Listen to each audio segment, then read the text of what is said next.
BJP नेता नुपुर शर्मा के बाद अब बीजेपी की ही एक और नेता नाजिया इलाही खान पर नवी की शान में गुस्ताखी करने के आरोप लगे हैं। नाजिया खान ने जो विवादित बयान दिया है उसके बाद पूरे देश में घमासान मचा हुआ है। आलम यह है कि देश के हर कोने में नाजिया के खिलाफ एफआईआर की जा रही है और उनकी गिरफ्तारी की मांग की जा रही है। ऐसे में सवाल यह उठता है कि आखिर नाजिया ने नवी की शान में ऐसी क्या गुस्ताखी कर दी जिसकी वजह से देश भर में इस्लाम को मानने वालों का पारा हाई है। आज का विश्लेषण इसी पर। नमस्कार, मैं हूं नगेंद्र भाटी। नाजिया इलाही खान जो खुद को बीजेपी अल्पसंख्यक मोर्चा की सदस्य बताती हैं, उन्होंने एक ऐसा बयान दिया है जिसके बाद देश भर में भूचाल आया हुआ है।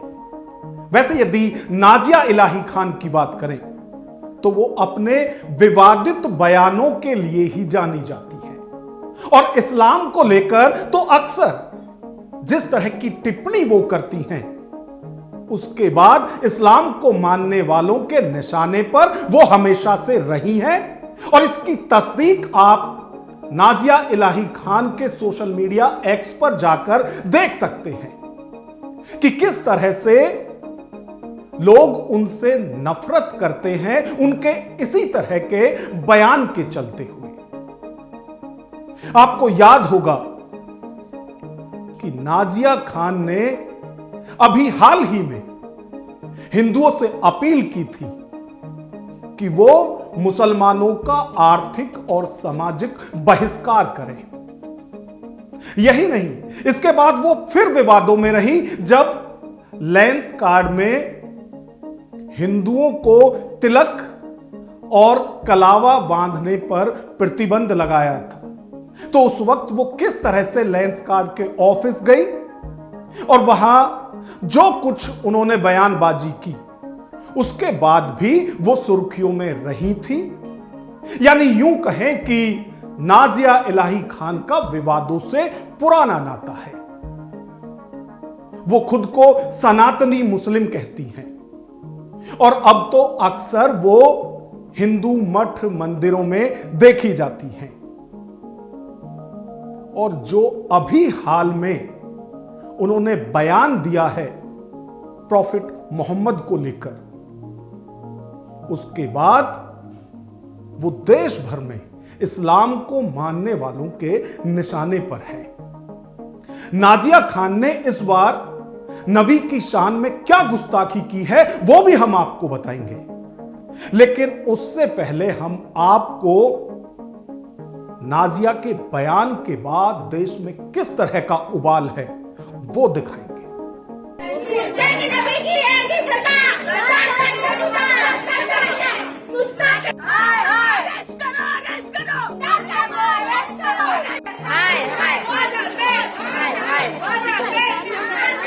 नाजिया इलाही खान ने जो बयान दिया है उसके बाद असदुद्दीन ओवैसी से लेकर कांग्रेस के नेता या फिर समाजवादी पार्टी के नेता हो, सबके निशाने पर नाजिया है।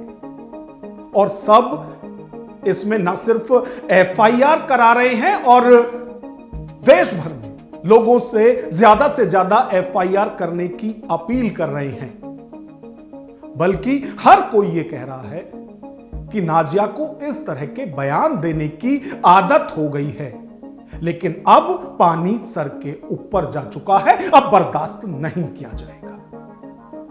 तो सबसे पहले एआईएमआईएम के चीफ असदुद्दीन ओवैसी का बयान सुनिए कि वो नाजिया के बयान पर क्या कुछ कह रही है।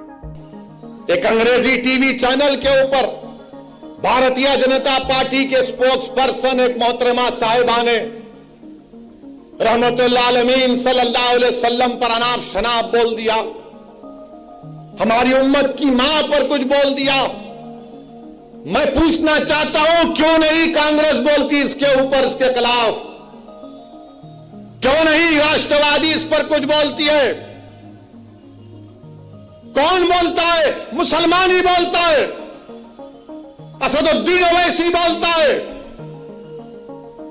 हैदराबाद में आज कमिश्नर ऑफ पुलिस हैदराबाद के पास एक कुल जमाती डेलीगेशन गया। भारत के मुसलमानों, मेरी इस बात को याद रखो, ये रात अंधेरी रहने वाली है, लंबी अंधेरी रहने वाली है। अगर तुम ये समझ रहे हो कि कोई सेकुलर पार्टी आकर तुम्हारे इस अंधेरे को दूर करेगा, ये अंधेरा क्या है? फिरका परस्ती का अंधेरा, नफरत का अंधेरा। इस अंधेरे में अगर रोशनी अगर कोई पैदा कर सकता है तो आप और हम कर सकते हैं। आप एक चिराग जलाओ। एनआरसी और सीएए के खिलाफ जो विरोध प्रदर्शन दिल्ली के शाहीन बाग में हुआ था, वहां से चर्चा में आई एडवोकेट आरफा खानम, जो कि कांग्रेस की नेता भी हैं। उन्होंने भी ना सिर्फ इसके लिए दिल्ली में विरोध मार्च निकाला, बल्कि एफआईआर की मांग की है, और वो भी सख्त से सख्त सजा की मांग नाजिया के बयान के बाद कर रही है। देखिए, ये तो पुराना ट्रेंड है, क्योंकि अब देश भर में नाजिया इलाही के खिलाफ विरोध हो रहा है, लगातार एफआईआर हो रही है, और मुंबई के अंदर तो एफआईआर हो भी चुकी है, लेकिन गिरफ्तारी नहीं हो रही है। हमारी प्रशासन से यही मांग है कि ऐसे लोग जो बोलकर कुछ भी बोलकर निकल जाते हैं, ऐसे लोगों के खिलाफ सख्त से सख्त कार्रवाई होनी चाहिए। पैगंबर मोहम्मद साहब पर अपमानजनक टिप्पणी करने वाली नाजिया इलाही खान के खिलाफ देश भर में उबाल देखा जा रहा है। नाजिया इलाही खान ने पैगंबर मोहम्मद साहब को लेकर जो अपमानजनक टिप्पणी की है, उसके बाद देश भर में उबाल है, लोगों के अंदर गुस्सा है। कौन क्या कह रहा है, किस तरह की मांग कर रहा है, वो भी हम आपको आगे बताएंगे। लेकिन एक पॉडकास्ट में जिस तरह की टिप्पणी उन्होंने प्रॉफिट मोहम्मद को लेकर की थी, वैसी ही टिप्पणी हमारे साथ भी पॉडकास्ट में नाजिया खान की तरफ से की गई थी। वो क्या टिप्पणी है जिसके बाद लगातार विवाद हो रहा है, एक बार वो आप सुनिए। अब मस्जिद में रेप होता है, उस पर डिबेट होता है, तो मुझे बोलना पड़ता है कि भाई हमारे इस्लाम में तो माले गनीमत है ही है, महिलाएं तो रेप कर दिया। माइनर बच्चियों का रेप होता है तो लोग बोलते हैं इतना बड़ा क्राइम हो गया, मुसलमान ने माइनर बच्ची का रेप कर दिया। तो मैं कहती हूँ भाई हमारे पैगंबर मोहम्मद ने 6 साल की आयशा अम्मी से शादी करके 9 साल में इंटरकोर्स किया था, तो कोई बड़ी बात नहीं है। कल को मुसलमान डॉक में खड़ा होकर के बलात्कारी मुस्लिम ये कहेगा कि जज साहब हमको छोड़ दीजिए, जज साहब पूछेंगे क्यों छोड़ दे, तुमने माइनर बच्ची का रेप किया, मैं तुमको क्यों छोड़ दूं? तो वो कहेगा कि हमारे आका हमारे पैगंबर मोहम्मद ने 6 साल की बच्ची से शादी करके 9 साल में इंटरकोर्स किया था, तो मैंने अगर माइनर से कर दिया तो कौन सा बड़ा गुनाह कर दिया। नाजिया के विवादित बयान के बाद लोगों में नाराजगी देखी जा रही है। समाजवादी पार्टी के नेता अबू आजमी वो साफ तौर से कह रहे हैं कि जिस तरह की टिप्पणी नाजिया ने की है मोहम्मद साहब को लेकर, वैसी टिप्पणी यदि किसी इस्लामिक देश में रहते हुए उन्होंने की होती तो उन्हें फांसी पर लटका दिया गया होता। वो तो इस निंदा के खिलाफ कम से कम 10 साल की सजा की मांग भी कर रहे हैं, चाहे कोई किसी भी धर्म के खिलाफ इस तरह की टिप्पणी करे। एक बार अबू आजमी को भी सुनिए। नाजिया इलाही जो अपने आप को बीजेपी अल्पसंख्यक मोर्चा की नेता कहती है, इतनी जलालत इस औरत के अंदर है कि वो रसूलुल्लाह के खिलाफ, इस्लाम के खिलाफ, शरीयत के खिलाफ इतने ओछे, इतने भद्दे स्टेटमेंट दे रही है। शायद ये किसी ऐसे मुल्क में होती जहां इस्लामिक मुल्क होता तो शायद अब तक इसको फांसी हो गई होती। मैं मुख्यमंत्री जी से निवेदन करना चाहता हूं, अपने मुख्यमंत्री आदरणीय फडणवीस साहब से, कि पूरे देश में इसके खिलाफ गुस्सा है। लोग पुलिस स्टेशन में जाकर लाइन लगा रहे हैं, इसके खिलाफ केस कर रहे हैं। सर, मैंने कई बार आपसे कहा है, हमारा देश धार्मिक देश है। कोई देवी देवताओं के बारे में, कोई रसूलुल्लाह के खिलाफ, कोई कुरान के खिलाफ, कोई और दूसरे धर्म की किताबों के खिलाफ कोई अपमानित बात करता है तो लोगों को गुस्सा आता है, लोग अपनी जान देने को तैयार हो जाते हैं। मैंने आपसे कहा एक कानून बना दीजिए कि जिसमें कम से कम 10 साल की सजा हो और जमानत ना होने पाए। तो ये जो लोग धर्म के बारे में गलत बोलते हैं ना, फिर उनकी हिम्मत नहीं पड़ेगी ये करने की। नाजिया के इस बयान के बाद एक तरफ सर तन से जुदा के नारे लग रहे हैं, वहीं दूसरी तरफ AIMIM के नेता हैं जिनकी तरफ से साफ तौर से कहा जा रहा है कि जो भी नाजिया की जुबान काटेगा वो उसे अपने खाते से, अपने बैंक अकाउंट से 1 लाख रुपए बतौर इनाम देंगे। AIMIM के नेता क्या कुछ कह रहे हैं वो भी एक बार सुनिए।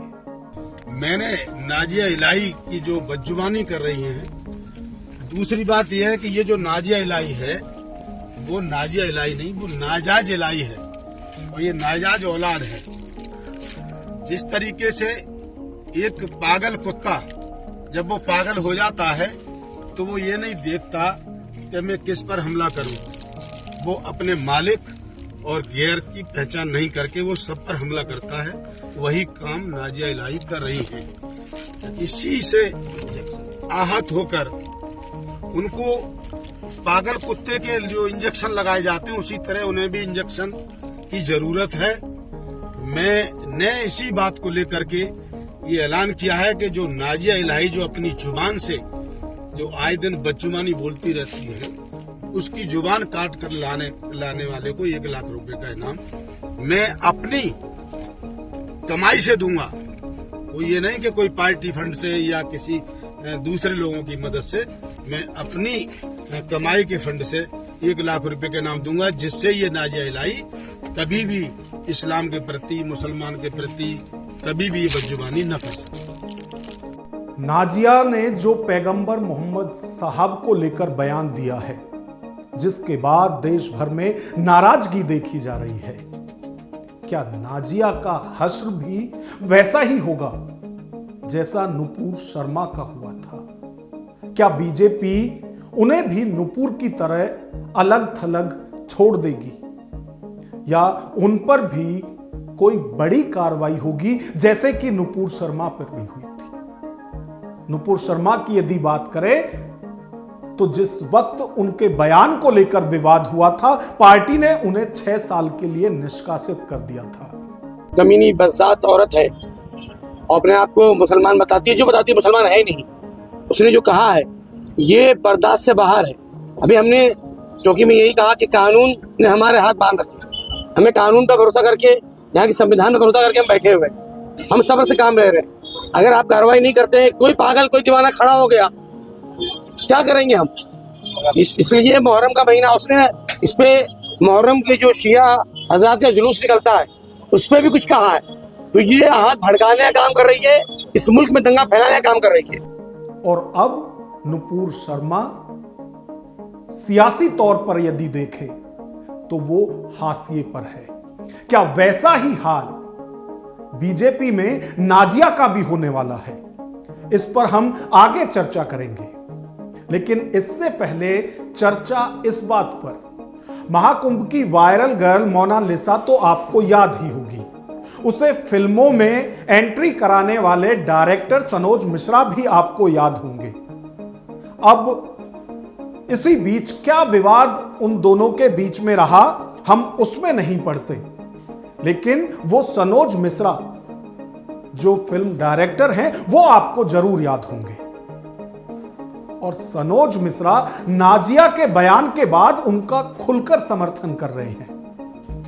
वो कह रहे हैं कि उन्हें नहीं पता कि नाजिया ने क्या बयान दिया है, लेकिन उन्होंने जो भी कुछ कहा होगा वो सोच समझकर और सही ही कहा होगा। तो फिल्म डायरेक्टर सनोज मिश्रा क्या कह रहे हैं, एक बार वो भी आप सुनिए। जहाँ तक नाजिया जी की बात है तो मैं उनको एक कह सकता हूँ कि बहुत बहादुर लेडी हैं वो, और उन्होंने हमेशा धर्म में जो कुरीतियाँ हैं उसके हमेशा खिलाफ बोला है। और ये बात खाली हम किसी धर्म विशेष को लेकर नहीं कह सकते, हम हिंदुज़म में भी कहते हैं कि अगर हमारे हिंदुज़म में भी किसी तरह की चीज़ें हैं तो उनको निकाल कर बाहर फेंकने की ज़रूरत है। हमें सबसे पहले इंसान बनने की ज़रूरत है। और कोई धर्म अगर मारना, काटना और ये सब सिखाता है, खून बहाना सिखाता है, तो वो धर्म नहीं हो सकता। मैं हमेशा ही कहा हूँ। और ये भी हमें देखना पड़ेगा कि पूरे विश्व में आज जिस तरह से मार काट मचा हुआ है उसके पीछे क्या है। कौन सी मानसिकता है, किस बात के लिए लड़ाई हो रही है, जहाँ पर इंसान इंसान को नहीं समझ पा रहा है। और रही बात प्रॉफिट की, तो मुझे नहीं पता है भाई क्या है उसके पीछे उनका, लेकिन अगर नाजिया जी ने कुछ कहा है तो वो सही होगा। तो हम बार बार यहां नुपुर शर्मा का इसलिए जिक्र कर रहे हैं क्योंकि उनकी तरफ से भी पैगंबर मोहम्मद साहब को लेकर वैसी ही टिप्पणी की गई थी जैसी टिप्पणी अब नाजिया इलाही खान ने की है। और हम इसलिए भी यह सवाल कर रहे हैं कि जैसा हश्र बीजेपी में नुपुर शर्मा का हुआ था उस विवादित बयान के बाद क्या अब नाजिया इलाही खान का हश्र भी वैसा ही होने वाला है? जिस अल्पसंख्यक मोर्चा की खुद को वो सदस्य बताती हैं, उस अल्पसंख्यक मोर्चा के राष्ट्रीय अध्यक्ष ने साफ तौर से कहा है कि नाजिया इलाही खान उनके मोर्चे की ना कोई पदाधिकारी है और यहां तक कि सदस्य भी नहीं है। तो वो जो कुछ कह रही हैं वो उनके खुद के बयान हैं, बीजेपी का इससे कोई लेना देना नहीं है। वो तो नाजिया इलाही खान को नसीहत तक दे रहे हैं इस तरह के बयानों को लेकर, इस तरह की टिप्पणियों को लेकर। तो बीजेपी अल्पसंख्यक मोर्चा के राष्ट्रीय अध्यक्ष पल्ला झाड़ते हुए नाजिया विवाद पर क्या कुछ कह रहे हैं, एक बार वो भी आप सुनिए। भारतीय जनता पार्टी और संख्यक मोर्चे का मैं राष्ट्रीय अध्यक्ष हूँ। मेरे राष्ट्रीय कार्यकारिणी में, मेरे राष्ट्रीय पदाधिकारी की सूची में भी कोई नाजिया खान इलाही नहीं है और मैंने सभी प्रदेश अध्यक्षों से सूचना ली है, जानकारी ली है। सभी प्रदेश अध्यक्षों ने हमें बताया है कि हमारे प्रदेशों के और संख्यक मोर्चा में कोई नाजिया खान इलाही का नाम शामिल नहीं है। हमारे पास कोई नाजिया खान इलाही हमारी पदाधिकारी नहीं है। तो जो भी बहन हमारे नाजिया खान के नाम से काम कर रही हैं, मेरा उनसे गुजारिश है कि वो आप अपने निजी स्तर पर कोई भी बयान दें। आप स्वतंत्र हैं अपने काम करने के लिए, लेकिन कृपा करके भारतीय जनता पार्टी और संख्यक मोर्चा का नाम इस्तेमाल ना करें। मैं आपको चेतावनी भी देता हूं, अगर आप इस्तेमाल करेंगे और उसके जरिए सुर्खियां बटोरने का काम करेंगे, समाज को बांटने का काम करेंगे, तो हम सब खामोश नहीं रहेंगे। भारतीय जनता पार्टी और संख्यक मोर्चा आपके खिलाफ कार्रवाई करेगी। वहीं यदि देश भर में बात करें, चाहे दिल्ली से लेकर मुंबई या फिर उत्तर प्रदेश से लेकर हैदराबाद, देश के हर राज्य में नाराजगी देखी जा रही है, विरोध प्रदर्शन हो रहे हैं, एफआईआर कराई जा रही है और मांग यह भी की जा रही है कि ज्यादा से ज्यादा एफआईआर हो, जिससे कि इस तरह के बयान देने वाली नाजिया पर ना सिर्फ उसकी घेराबंदी की जाए बल्कि जो कानूनी प्रेशर है वो भी डाला जाए। तो नाजिया इलाही खान के खिलाफ देश भर में एफआईआर कराई जा रही है और जो पैगंबर साहब को लेकर नाजिया ने विवादित बयान दिया है, वैसा ही बयान नाजिया ने हमारे चैनल पर भी पॉडकास्ट में प्रॉफिट मोहम्मद को लेकर दिया है। फिलहाल इस पूरी खबर पर आपकी क्या राय है, कमेंट बॉक्स में हमें जरूर बताएं। यदि वीडियो पसंद आई हो तो लाइक करें और इसी तरह की वीडियो देखने के लिए हमारे चैनल को सब्सक्राइब करें। नमस्कार।